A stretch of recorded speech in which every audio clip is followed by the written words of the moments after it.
Welcome to Sleep with Myth. Close your eyes and let the world fade away. Tonight we drift beyond time, where gods dream and stories remember their light. Before the cold learned its 1,000 names, before ice wrote cursive on the sea, the sky lay quiet over the far north, a bright, listening emptiness. There were no colors then, only degrees of night. Soot night, milk night, iron night, and the white breath of the moon that tried to be kind to everything it found. Villages tucked themselves beneath antlered mountains. Reindeer traced maps through powder. Hearths flared and softened like blinking eyes. In one such village lived a child named Etta, whose ears were better than lamps and whose silence could warm a room. She did not chase stories. She waited until they found her. Etta's grandmother, Runa, remembered the world when it was mostly wind. She carried runes the way the sea carries dark fish, quietly without bragging. At night she'd tap the wooden bowl and tell Etta, "Listen for the colors that are not born yet. They will arrive like visitors and forget to leave." Etta would touch the window, its frost blooming into fern-like letters, and ask, "How does a color travel?" "It dreams first," Runa would say. "All long journeys begin as a dream." The first omen came with the fox, not a red creature of earth, but a white ash shadow that ran across the sky with a tail that sparked. Hunters looked up, blinking. Smoke paused in chimneys as if trying to see better. Etta saw it most clearly. A streak like the memory of fire racing over the night, its sparks falling into the snow without melting it. "Revanchelit," Runa whispered, "the fox fires. When the great fox runs, its tail throws sparks against the firmament, and the sky, being vain as a pond, keeps the sparks for itself." But that night the fox stopped. It turned its sharp face toward the village and, with no sound at all, bowed.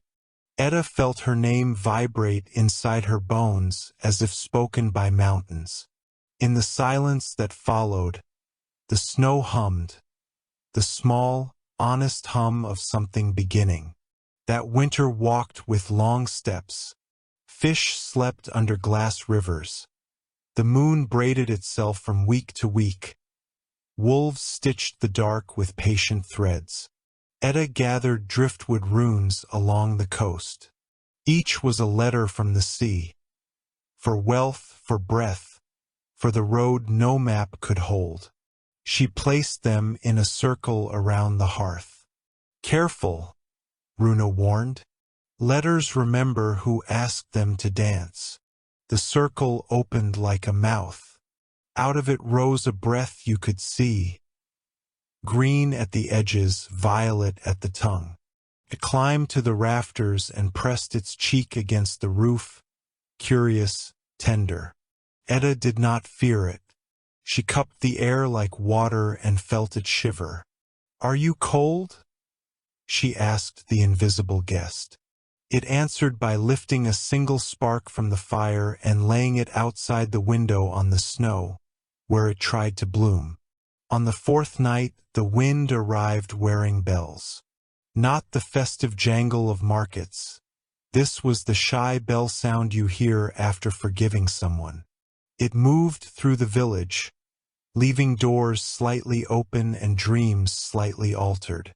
Etta woke to find a trail of faint light winding from her pallet to the door.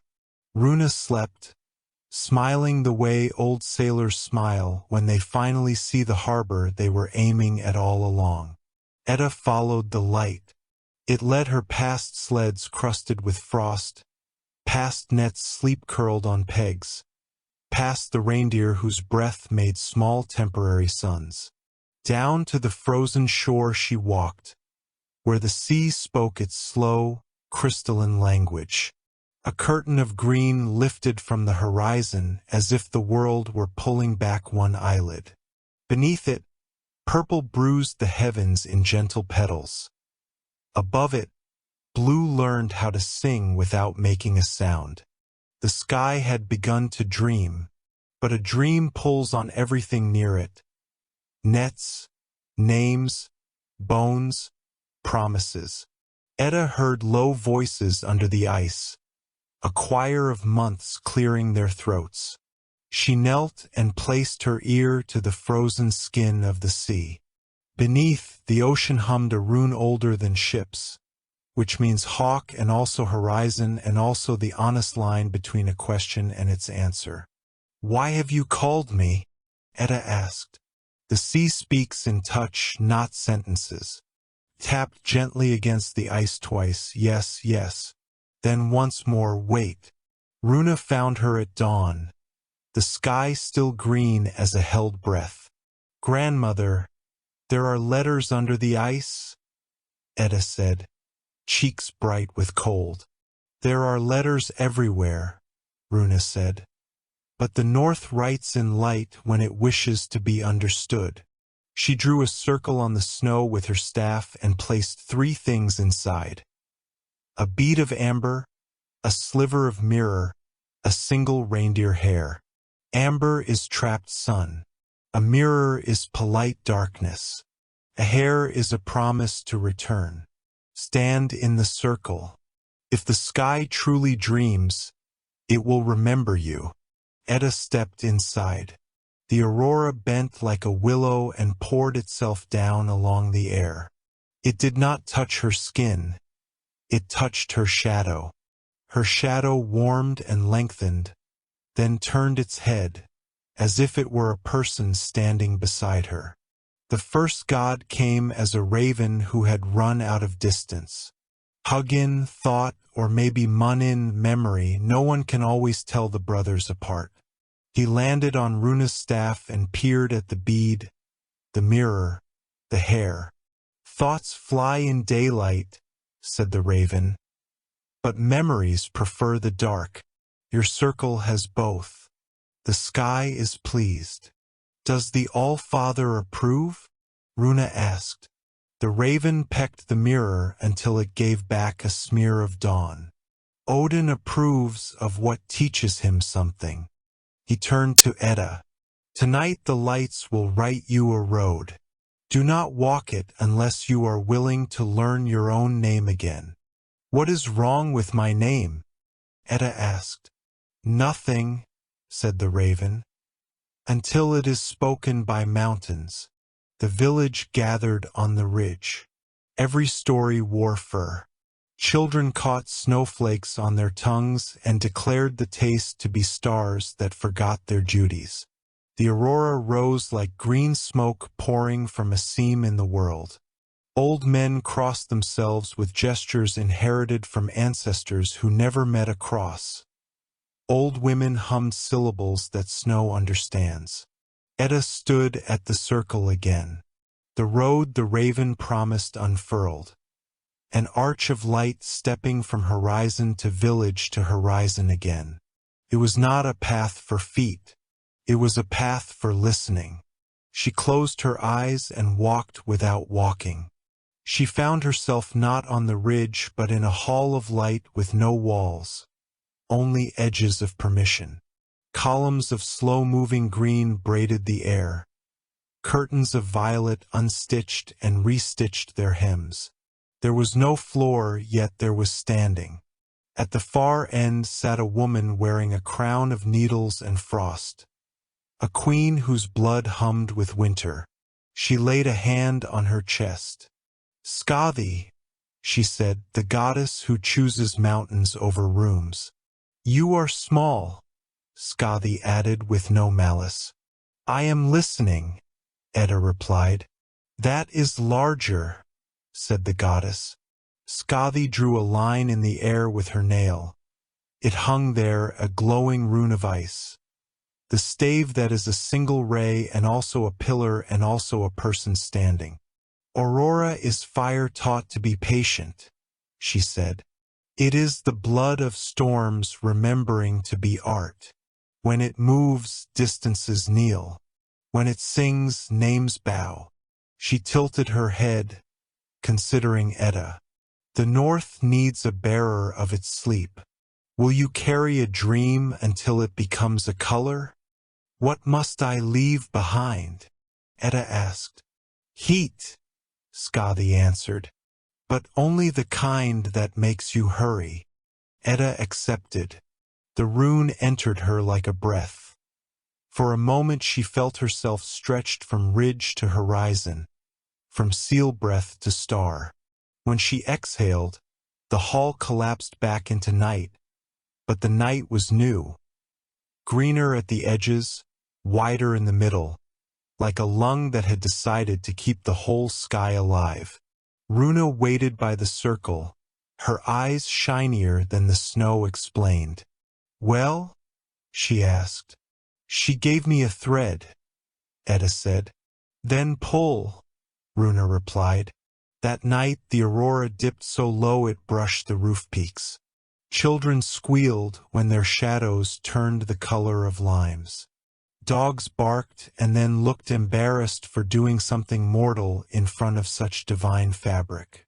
Etta stood at the shore and tugged the invisible thread. The sky moved, no, it flowed, answering a command that was also a request. She realized the thread was music. She hummed it, and the lights shifted shape. First a whale spouting galaxies, then a field of antlers listening to snow, then a long ship whose oars were centuries. The village gasped and then fell silent together, which is sometimes the most respectful applause.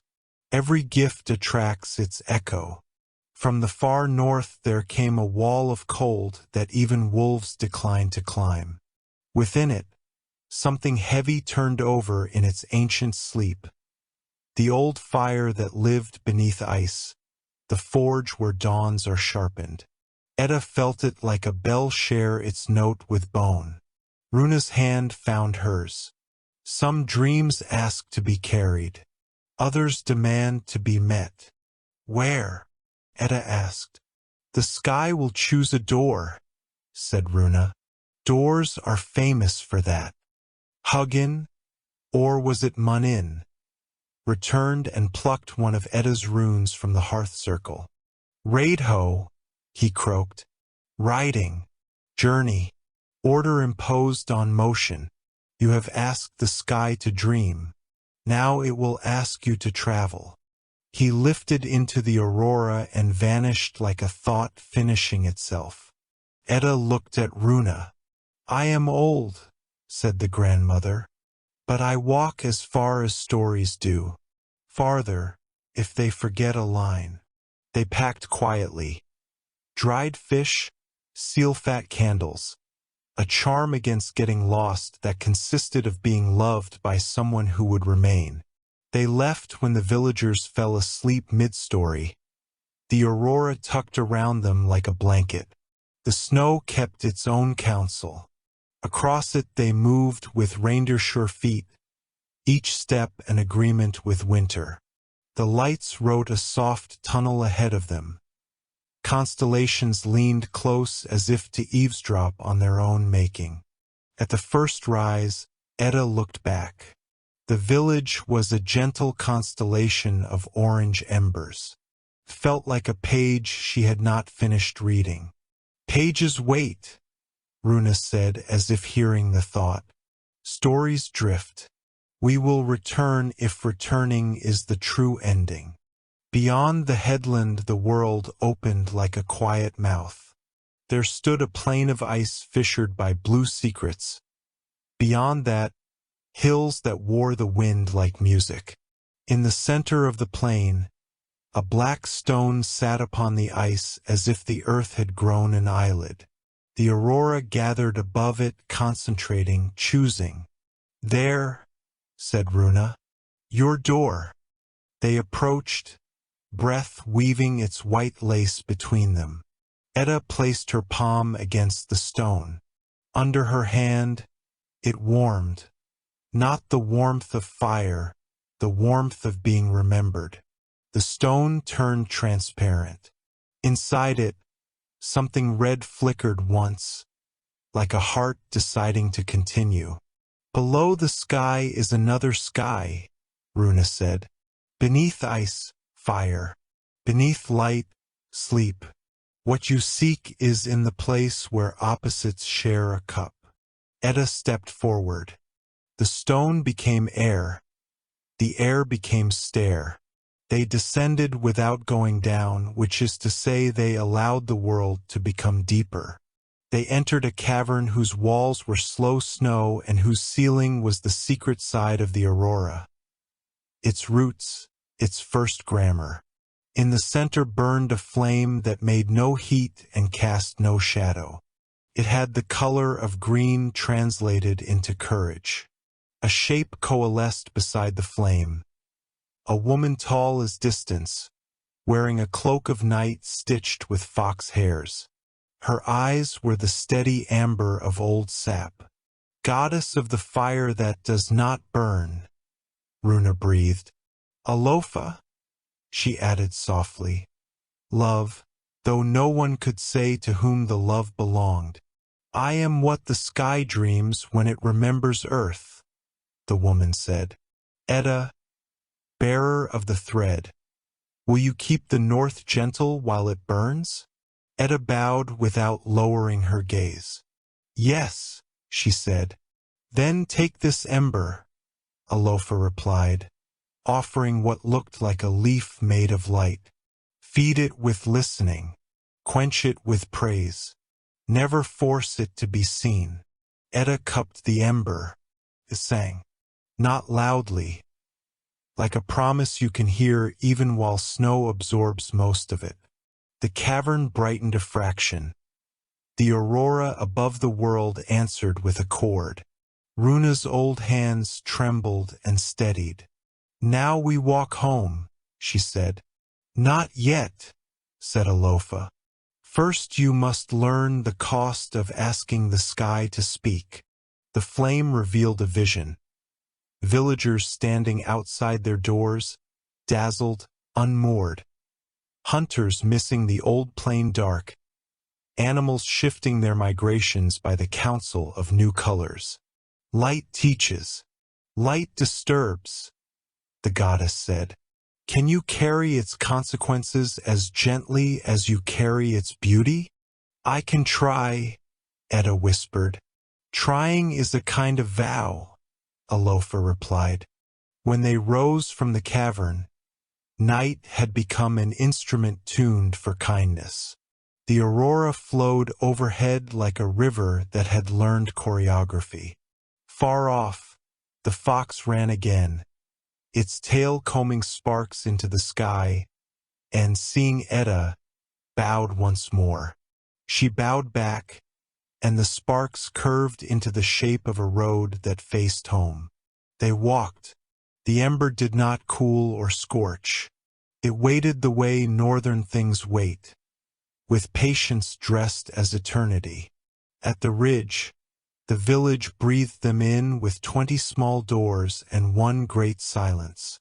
Edda placed the ember on the snow and covered it with her palms. It hummed a long, low note. Above, the lights brightened, not to show off, but to set a table. When the people woke, the sky was already singing their names. They did not understand the words, but they understood the warmth behind them. Runa whispered to Edda, Tomorrow, you will learn how to dim as well as brighten. That is what makes a keeper, not a torch. Edda nodded, and the ember pulsed once, as if agreeing. That night, sleep took the village with soft hands. The aurora rearranged itself into a crown and laid it on the horizon. Edda lay awake, the ember breathing in her cupped hands. The fox curled at the edge of the world like a question mark taught to be tender. She listened for the far, low sound she had heard beneath the ice. The hawk, the horizon, the honest line. It came, and with it a feeling that the sky had eyes and they were closed in trust. Etta closed hers in answer. The colors kept watch. Morning found the village listening. Doors breathed out pale clouds.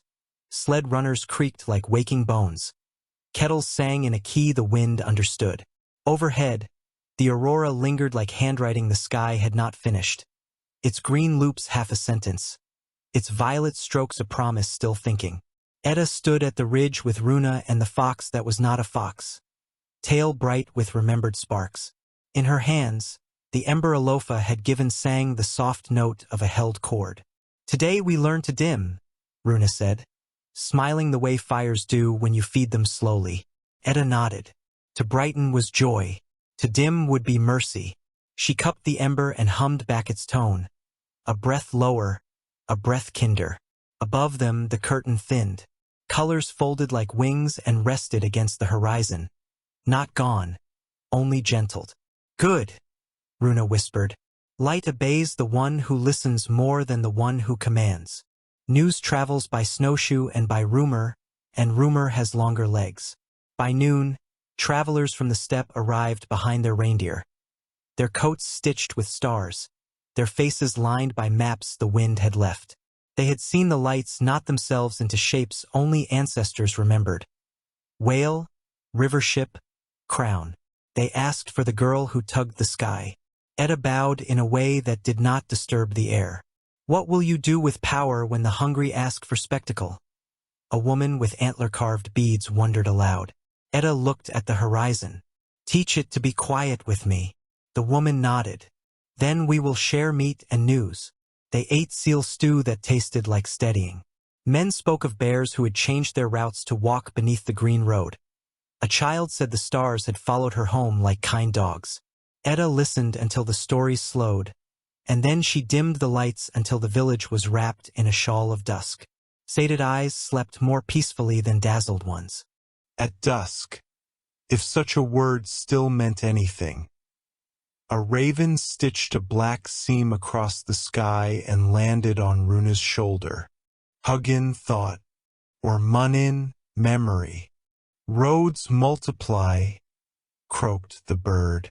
When light learns to write, someone will try to read it too loudly. Who? Etta asked. The raven tilted its head until one eye held the world. Things that grew up before gentleness. Runa leaned close. Old ice, she said. Old hunger, added the raven. And old kings who dislike new maps, Runa finished, and the three of them listened to the wind for names it refused to say.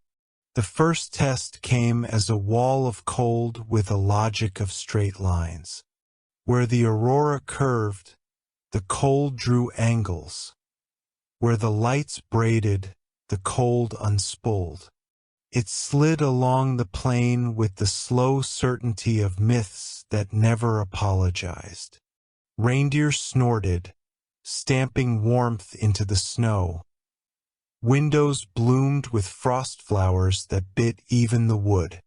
Etta stepped from the circle and bared her hands to the air. The ember thrummed harder now, a small heart choosing bravery. She did not raise it high. She tucked it near her throat as if teaching a lullaby to breath. Curve, she whispered. Above, the lights bent. First a shy arc, then a sweeping bow of green that reached across the approaching wall and draped it in color. Angles forgot themselves. Edges softened. The cold paused as if embarrassed to be so severe in public. That night, in dreams, the wall of cold argued its case. I preserve. I discipline. I keep the old stories clean. Etta answered, half asleep. You also erase. The cold considered this with the patience of glaciers. What do you preserve? It asked. Etta placed the ember in the dream snow and showed it children laughing when shadows turned lime green, hunters pausing to listen, wolves trotting beneath violet veils as if granted feasts in their heads. Not spectacle, she told the cold. Belonging. The wall sighed, which sounded like bergs calving far away. Then keep your curves, it said, but leave room for us to stand straight when strength is needed. Etta bowed in sleep. We will make a road where both can pass. Morning's pale gold found the travelers preparing to move on. They gave Etta a strap of braided sinew. For binding what will not sit still, they joked, and a charm carved with. Raidho, said the woman with antler beads. Remember, a journey is not movement alone. It is motion with meaning. Etta slipped the charm around the ember so the two songs could learn each other. Before they left, a boy asked, blunt and bright, "Are you a god?" "No," Etta said. "I am a listener who forgot to stop." The boy looked satisfied. "That is harder." The road written in light unrolled toward the far capes where the sea wore cliffs like honest teeth. Runa and Etta followed, stepping when the light stepped, resting when the colors lowered themselves to nap. Sometimes the fox ran ahead and brushed sparks along the path to show them where ice could be trusted. Sometimes the raven scouted, returning with news. Bear tracks. Yes. Nonsense, no. At the second headland, the sky deepened to a green so rich it felt liquid. Within it danced faint runes, letters older than people but fond of them, pricked like thorns, rippled like river breath, glowed like a ring warmed by hands. "They want to be read," Runa whispered. "They want to be sung," Etta corrected, and hummed each shape until it brightened with comprehension. Toward midnight, if such a river still had banks, a shape rose out of the snow, tall, antlered, wearing a cloak of northern cloud. He was not storm, not mountain, not king. He was the old silence between those names. "Who keeps this new road?" he asked, voice like the underside of drums. Etta stepped forward, the ember sleeping in her palms. "I do for now," she said. "And who keeps you?" "Grandmother." "Stories." "Fox." "Raven." She paused, listening. The antlered one considered, frost forming whirls along his brows. Then listen. When lights gather, hunters gather too of meat, of meaning. Some will come to take what they cannot carry. How will you dim those? Etta looked at the horizon where the green bled into space. By asking the sky to write their names gently, she said, so they recognize themselves and put their weapons down to read. The antlered one smiled. The rare, northern smile that is a permission more than a pleasure. "Pass," he said, and dissolved into snow, being honest about wind. Beyond the capes, a storm waited without moving. Clouds kneaded themselves into long rolls. The sea rehearsed its arguments under ice. In the distance, a line of travelers glimmered, lamps swallowed and returned by drifts. Their lead sled had broken a runner. Their voices made the particular sound of hope, being careful. Runa squeezed Etta's wrist. "Write them a road," she said. Etta lifted the ember and sang a chord the color of warm spruce. A low bridge of light descended, a shallow, luminous arc from shore to shore. The stranded caravan stepped onto it as if stepping into a story. Children laughed without permission. Dogs trotted with the dignity of small gods doing their jobs. When the last sled crossed, Etta gentled the bridge back into sky until the water could keep its shape without being ashamed. Gratitude makes weather. Steam rose from mouths in softer plumes. The wind learned how to bow. The caravan master, a woman with a scar that looked like a drawn rune, offered Etta a pouch of powdered stone. Lodestar, she said. Grind it in your palm when you need a direction that isn't north. Runa sniffed the dust and smiled. Ground constellation, she murmured. They camped together, sharing stories and seal-fat light. An elder recited the tale of the first bear who asked the sky to lie down so it could count it. A girl offered a newer truth. Sometimes the lights are people looking for each other. They put on color so we can see how close they already are. Runa patted the snow beside her. You will be a good grandmother, she predicted. The girl looked surprised. I am 8. Practice improves everything, Runa said. In the second hour before dawn, the raven woke Etta with a feather to the cheek. Things that grew before gentleness are coming, he warned. Etta listened. Across the plain, a new glow, a hard white iron light without curve, marched toward the ridge. Not storm, not moon, men. They carried spears of polished bone and eyes that measured. Kings who dislike new maps, Runa said softly. Their leader shouted upward. Sky kneel. The aurora did not answer. It is polite, not obedient. The men drew bows at the green curtain as if they could puncture song. Etta stepped into the circle and dimmed the lights until the world became the honest blue of before sun.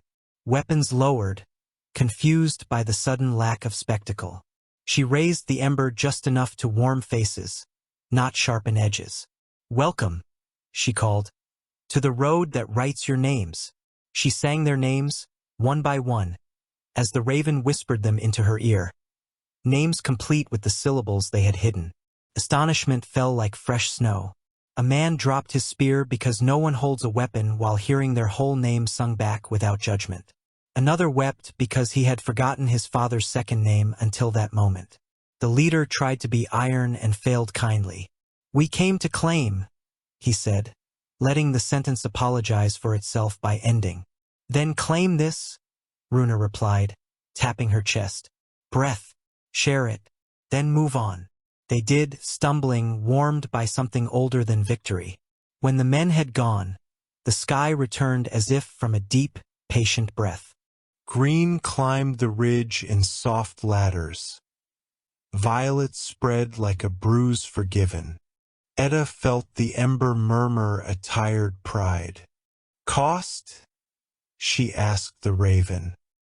He plucked a single hair from her head and put it beside the ember. Small now, he said. Later, perhaps sleep that is hard to find. Later still, choices between kindnesses. Etta nodded. I will practice. Runa squeezed her hand. Practice improves everything. She echoed herself with a grin you could hear in the dark. At the lip of morning, the fox ran, faster than thought, tail flinging sparks across half the sky. Where they struck, the aurora flared gold for a breath, sunlight remembering itself in winter. The village roofs below wore that gold like crowns set down to rest. Etta and Runa stood between worlds. Above them, dream fire. Below them, breakfast being hopeful. Roads written, Runa said. For whom?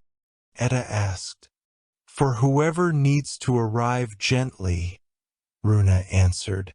And for whoever needs to leave without vanishing.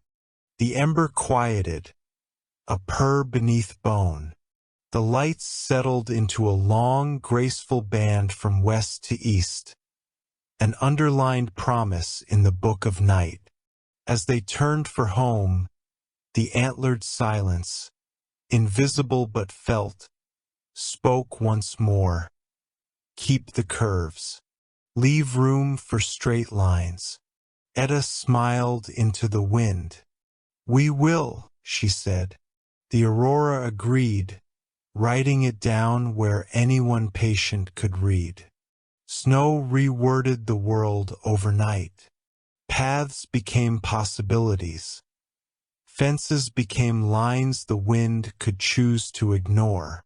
The aurora slept like a green ribbon laid across the horizon, and the village woke to its soft company the way a child wakes to a lullaby that kept watch. Etta cradled Alofa's ember in her palms.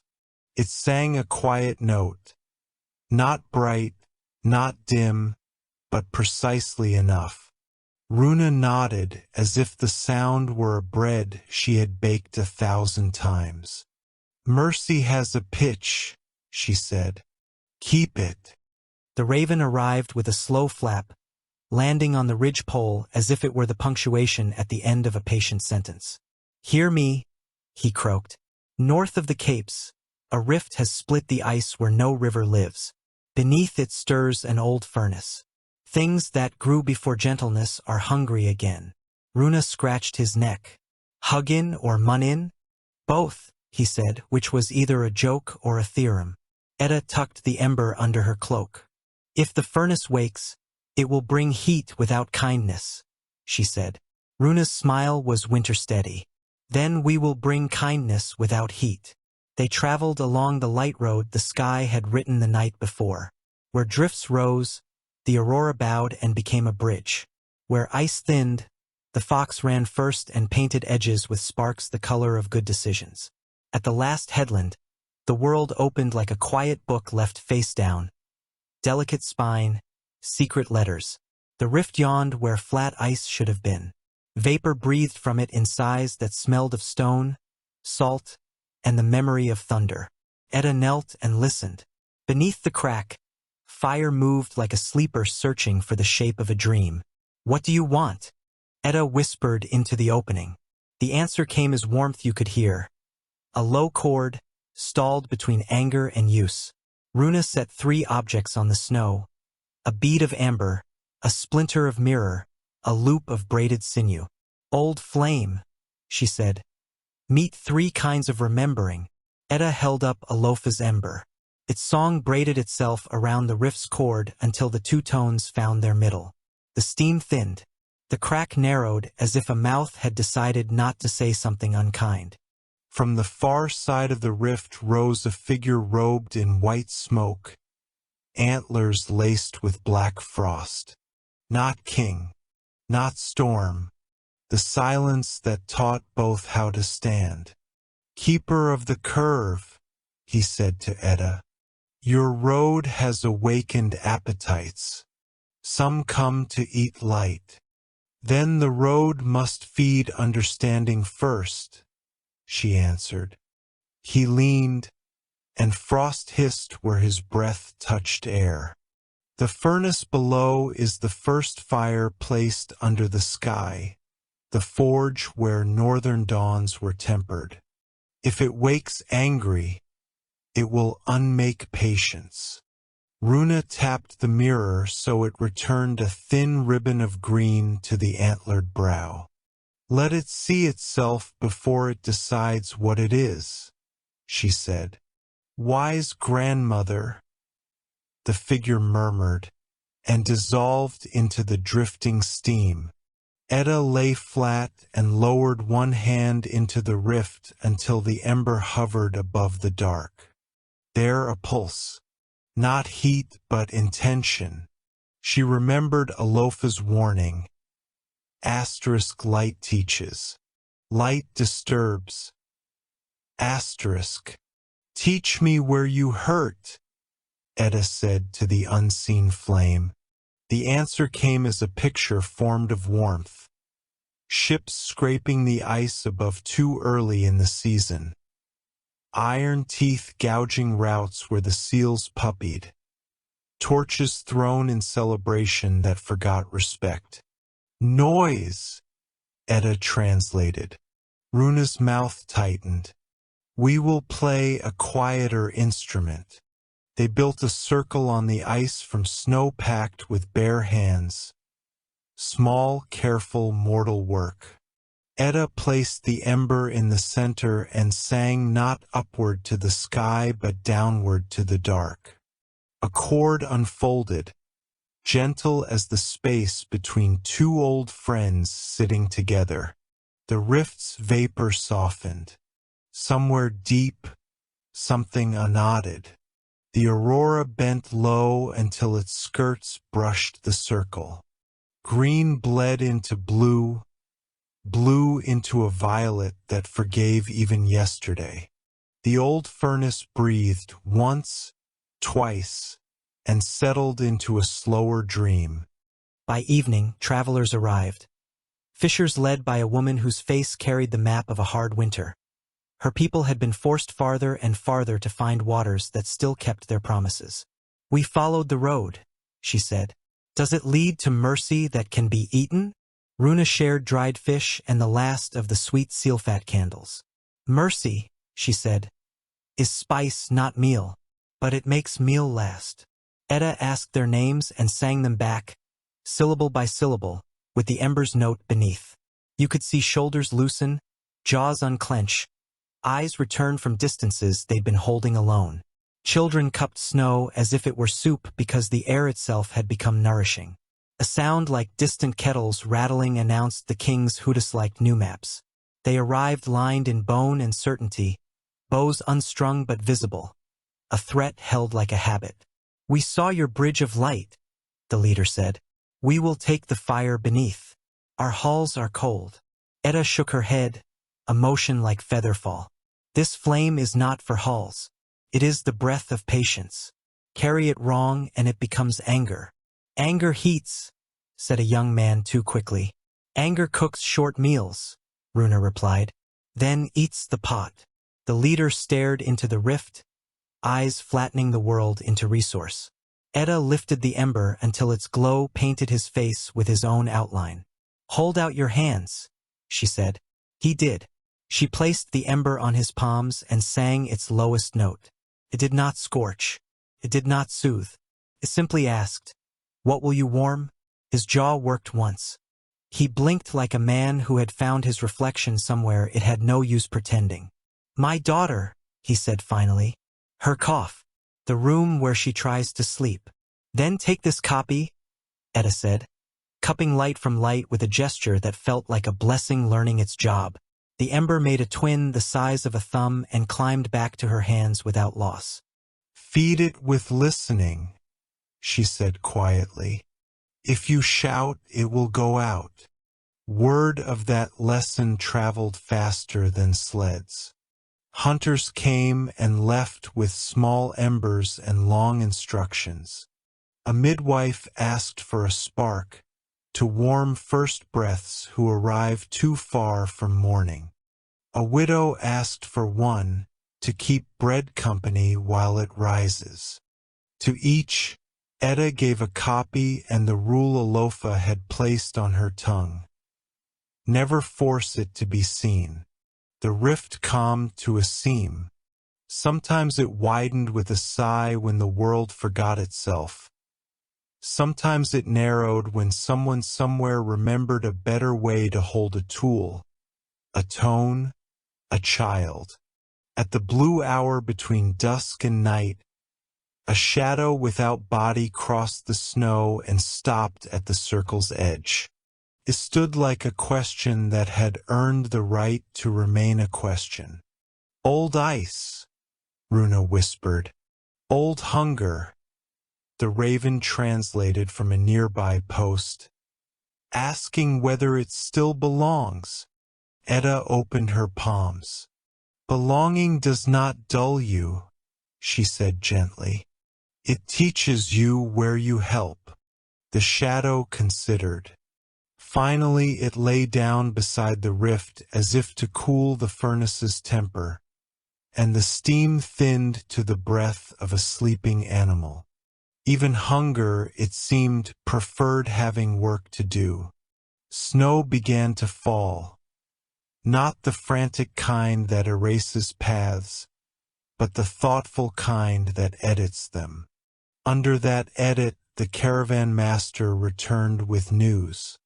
"South of the fjord," she said, "a musician sits on the cliff and plays a cracked drum to the lights.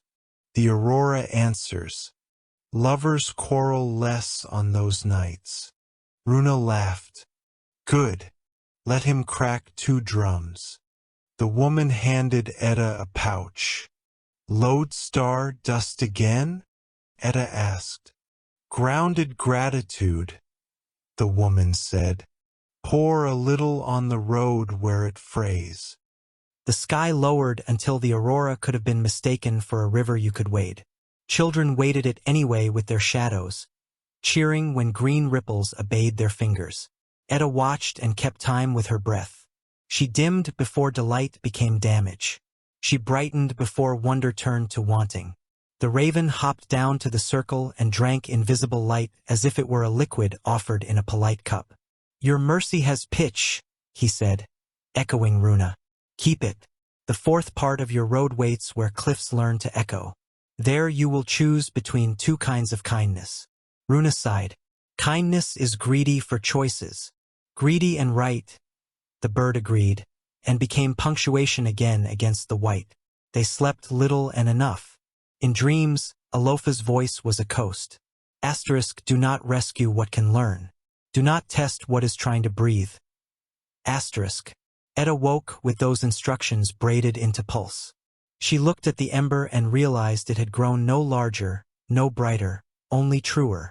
Tomorrow we walk the echo cliffs, Runa said, packing the objects that had taught the day. Amber, mirror, sinew, song. Etta poured a feather's worth of the gratitude dust where the road had begun to fray. The aurora stitched itself, violet to green to blue, a seam you could barely see if you were in a hurry. Before dawn, they turned homeward first, to let the village know how far the world had opened its hands. Fires quilted the ridge. Bread remembered to rise. A cough quieted in a house where a tiny ember warmed the air like a listening ear. No torches flared carelessly. No boats cut early channels. The road of light did not shout. It waited at the horizon like a promise kept in advance. Runa leaned her head against Etta's shoulder. Mercy held pitch, she said drowsily. You kept it. Etta smiled into her hair. We kept it. Outside, the aurora curled like a fox around the village and closed one patient eye. Beyond the fjord and the rift, where dawn forgets to rise and the wind forgets its name, the land folded into 1,000 cliffs, ridges so vast that sound itself had to climb slowly, learning reverence with every step. Runa called them the Echo Cliffs, and even the raven whispered when they arrived. Here, she said, silence is not absence. It is memory, resting. Etta knelt at the edge of the first ridge. Below her, clouds coiled in white spirals, each one pulsing faintly with color, like the heartbeat of something sleeping beneath ice. The ember in her palm warmed, though no flame rose. The aurora above seemed to bow, its green light sinking into the cliffs like liquid reverence. They camped by a hollow stone, shaped by centuries of wind into something that resembled a human ear. Runa pressed her palm to it. Listen long enough, she murmured, and the world will tell you what it remembers. Etta closed her eyes. Beneath the stillness, beneath even her heartbeat, came a low hum. Not sound, not thought, but the first vibration that had ever said, I am. It grew slowly, wrapping her in warmth that did not burn. She saw not with eyes but with feeling, the first dawn unrolling its red edge over the newborn snow, the first aurora writing promises no tongue had yet learned to speak. When she opened her eyes again, Runa was gone. The fox slept curled like a question mark. The raven stood watching, black against the white. Where? Etta whispered. The bird tilted its head. Below, it croaked. Listening deeper, Etta rose. Each step downward hummed like a drumbeat too ancient for rhythm. The cliffs echoed, but not her steps. Something older was speaking back. At the bottom of the gorge, she found Runa sitting before a mirror of ice that breathed. Each exhale from its frozen face shimmered with faint light, then withdrew again into stillness. "She speaks," Runa said softly, eyes half closed. "The silence that remembers." The mirror pulsed once, green, then blue, then silver. And then words, soft as melted snow, formed in the air. "Child of mercy, keeper of the curve, why do you wake what chose to rest?" Etta bowed her head. "Because the world still forgets." The silence stirred, its surface rippling with slow understanding. "Forgetfulness is mercy's price." Asterisk, asterisk, it answered. "To remember everything is to never sleep." The voice was not one, but many. It carried the tones of rivers and storms, of whispers between stars. Etta felt herself shrinking and expanding at once, as though she stood both before the beginning and after the end. She touched the ember to her heart. "I do not wish to remember everything," she said. "Only what keeps light kind." The mirror brightened. "Then you must walk the corridor of echoes," it said. "There, memory and mercy argue until one bows." Runa opened her eyes, wet with reflection. "Go, child," she said. "But walk softly. Sound here has shape." Etta stepped into the corridor. At first, it was simply ice, clear walls glowing with the faint breath of the aurora. But as she moved, the air thickened with memory. Each echo that touched her ear became a voice, and each voice a moment. A child crying beneath the northern lights. A woman whispering a name into the wind, unanswered. A hunter singing to a bear's spirit after the kill. A god sighing when mortals began to build ships too heavy for wonder.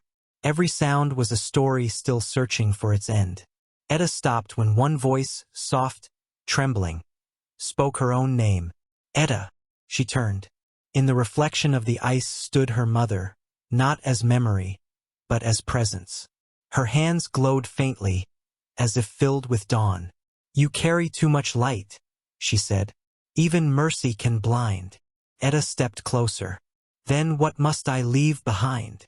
Her mother smiled, that ancient, patient curve only mothers and rivers share. "Leave behind the need to fix everything. Some darkness is waiting to you, Andy." Some darkness is waiting to understand itself. The reflection faded. Only the faint hum of the aurora remained, rising like a breath that had learned forgiveness. When Etta emerged, Runa was waiting with the fox and the raven beside a pool of meltwater that mirrored the stars. "Well?" Runa asked. Etta sat beside her, lowering the ember to the surface. Floated, not burning, not cooling, just being. She said mercy and memory cannot live apart, Etta whispered. But they can walk together if one remembers when to rest. Runa smiled, tired and proud. "Then you have learned what gods still forget." That night they built no fire. The aurora was enough. Its light shimmered across the cliffs, each color carrying a tone only silence could translate. In the distance, thunder spoke softly, not warning, not anger, but applause. The raven perched near Etta's knee. "Tomorrow," he said, "we reach the horizon's sleep. There, the sky stops dreaming, or begins again." Etta nodded. The ember hummed once, a sound like heart and sky agreeing. Before sleep took her, Etta looked once more at the mirror of ice. For a moment she saw herself reflected, but not as she was. Her hair was streaked with color, her eyes pale as dawn through frost. Behind her stood shapes, ancestors, rivers, storms, gods, all watching quietly. She understood then. She was not merely walking the aurora's dream. She was becoming part of its memory. The silence whispered, just before fading, "Light that listens is the only kind that lasts." Etta smiled into the dark, and the cliffs, ancient and kind, echoed her silence back. For 3 days, Etta and Runa walked north until the aurora no longer danced. It drifted, as though tired of being watched. The colors had thinned to pale ribbons of blue and rose, like memories of songs sung long ago. The fox no longer ran ahead. It lingered beside Etta's leg, tail low, as if sensing the border of something sacred. The raven had stopped speaking entirely. "This is the horizon's sleep," Runa said softly. "The edge where light folds itself and waits to dream again." They stood before a plain of white so vast that even silence seemed to lose its footing. And above it, no stars, only stillness heavy and kind. Etta knelt and placed a lofa's ember upon the snow. Its glow didn't spread outward this time. It deepened, sinking into the ground like a heartbeat returning to its source. From beneath the snow came a faint pulse of color. Not flame, not aurora, but the quiet breath of something that had been sleeping since the first dawn. "It's alive," she whispered. Runa nodded. Everything that ever rested becomes life again when someone listens long enough. The horizon trembled, a shiver that made no sound, yet the heart felt it. And in that tremor, Etta heard voices, distant, slow, and tender. "Child of the lights, why have you come where even time does not walk?" Etta closed her eyes. "To return what we borrowed," she answered. "The world has burned too long with hungry colors. We've brought back what should rest." The voice sighed, and the sky itself seemed to rise and fall with it. "Rest is not the end of light," it said. "It is the breath between brightnesses." From the snow rose a shape, neither human nor divine, woven of pale mist and dawnlight, its face both young and ancient. It leaned close, and Etta saw that its eyes reflected no image, only calm. "You have carried the sky's fire," it said, "but fire that forgets stillness consumes meaning." The figure reached toward her, and the world rippled as if reality were water. Images unfurled, not of history, but of what the sky remembered. The first aurora arcing across newborn ice, the gods watching from mountains too new to have names, and mortals below learning awe. Each image melted into the next like breath into fog. "You walk between waking and memory," the voice continued. "Would you teach the world how to sleep without fear?" Etta's hands trembled. "If it will listen." The horizon brightened faintly, like dawn seen through a dream. Runa stood behind her, quiet, the fox pressed to her leg. The old woman's eyes glimmered with tears. "Listen, Etta," she said. "The horizon is not a wall. It's a mirror. If you look too long, you see everything that light refuses to forget." Etta turned her gaze to the snowfield. Reflections began to bloom. Visions of every night she had dimmed, every heart she had comforted, every flame she had gentled. And beyond them, she saw her own face, half light, half dusk. "I am both," she said softly. Runa smiled. "Then you are ready." The being of mist lifted a hand. At its gesture, the aurora above them unraveled, each thread of light becoming a feather of gold that drifted slowly downward. When the feathers touched the ground, they turned into sleeping birds, their wings glowing faintly like hearts at peace. "This is how dreams are born," the voice said. "Every light that learns to rest becomes a living silence, and from that silence, new songs will rise."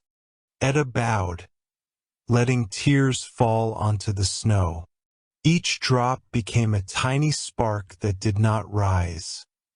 It sank, joining the horizon's rest. Night thickened around them, though no darkness came. It was simply quietness made visible. The raven spoke for the first time in hours. "Light that listens is learning to dream," he croaked gently. "The world will follow, slowly, awkwardly. But it will." Etta nodded. The ember in her hand no longer glowed, yet she felt it pulsing, steady and alive, within her chest. She understood now. The fire had never been a thing to hold. It was a rhythm, the pulse of balance itself. When dawn finally came, it didn't rise. It unfolded, like silk easing open. Colors seeped gently across the white, not to be admired, but to be understood. Etta and Runa stood side by side as the horizon breathed again. The fox yawned. The raven preened. The sky smiled. "Will it sleep again?" Etta asked. Runa looked up. Dreams never end. They only change who's doing the dreaming. The aurora shimmered one last time, then curved into a spiral, a slow exhale of light vanishing into itself. And for a heartbeat, the entire world felt weightless, as if everything that had ever burned was finally forgiven. The world had learned to rest. For 7 nights, the aurora slept, folded into itself like silk remembering the loom. No storms, no colors, no songs. Only stillness that felt full, not empty. Etta sat beside Runa on the ridge where their road had begun. The snow shone faintly beneath the new pale sun. The fox curled at her feet, tail tucked like a comma at the end of a long story. "It's quiet," Etta whispered. Runa nodded. "That's what it sounds like when the world starts listening to itself." The raven circled once overhead, black against the white, and landed with a thump. He cocked his head. "Something is stirring inside the sleep." Etta smiled. Then it's almost morning. That night, as they waited for the sky to move again, Etta dreamed. She stood above the horizon's sleep, but now it was glowing softly, a low pulse, like the heart of a sleeping god. The mist form from before appeared, shimmering between light and silence. "You carried the fire well," it said. "Now let the dream carry you." Etta looked down. The ember was no longer in her hand. It burned gently inside her chest, pulsing with her breath. When she inhaled, light rose through her veins like golden mist. When she exhaled, the air around her shimmered in green and violet threads. "I am becoming the road," she said. The being smiled. "You always were." When she awoke, the sky was stirring. A faint blush trembled across the snow, and the first wave of color arched low over the sea. It was softer than she remembered, slower, deeper, almost human in its rhythm. The villagers gathered on the ridges, silent, wrapped in furs and wonder. Children reached toward the sky as if greeting a friend returned from far travel. Runa placed her hand on Etta's shoulder. "They will think the lights have come back," she said. Etta shook her head gently. "No, the lights never left. They were just learning to breathe differently." The aurora rippled, answering her, green to gold, gold to blue, a new color hidden within the old, like memory turned kind. That evening, a voice spread through the still air, not heard, but felt. It was the sky speaking again, but this time not from above. It came from within everything. Snow, stone, breath, bone. The dream continues, it whispered, not in fire, in remembering. And as the words settled, every small light, every hearth, every torch, every ember taken from Edda's flame, flickered once in unison, then steadied, warm and even. The world was no longer borrowing the sky's fire. It had become its reflection. The fox trotted to the cliff edge, where sea met snow. It looked back, eyes glowing like twin fragments of dawn. The raven perched on Edda's arm, feathers catching the new light like ink learning to glow. "What now?" asked Runa. Edda smiled softly. "Now the sky dreams through us." She lifted her hands. Between her palms, the air hummed, not with flame, but with breath. A curtain of light unfolded, not rising, not falling, simply drifting in slow spirals across the horizon. It was not an aurora. It was peace wearing color. Days became seasons. The sea thawed and froze again. Each winter, the lights returned, softer, slower, wiser. Each summer, the air shimmered faintly, as though remembering them in secret. The villagers told stories of Edda, the girl who taught the sky to rest. Some said she became one of the lights, others that she walks still, listening to every flame until it learns its pitch. But Runa knew the truth. She felt it every night when the aurora curved low over the ridge, the green gently dimming, the blue deepening like breath. A voice would whisper in the stillness, "I am still here. I am listening." And the world, comforted, would sleep. Somewhere beyond the cliffs, where ice touches forever, a woman-shaped silhouette walked across the snow, her shadow flickering with light. Where she stepped, frost flowers bloomed in circles, glowing softly, vanishing at dawn. And above her, the aurora moved not in lines, but in heartbeats. For the first time in eternity, the sky was dreaming again. Not of gods, not of creation, not of ending, but of rest that remembers. End of part 6, When the Sky Dreams Again. End of the dream of the northern lights, the fire in the sky. Thank you for listening to Sleep with Myth. If the world feels heavy, look up. Somewhere, light is still learning to rest and to dream with you.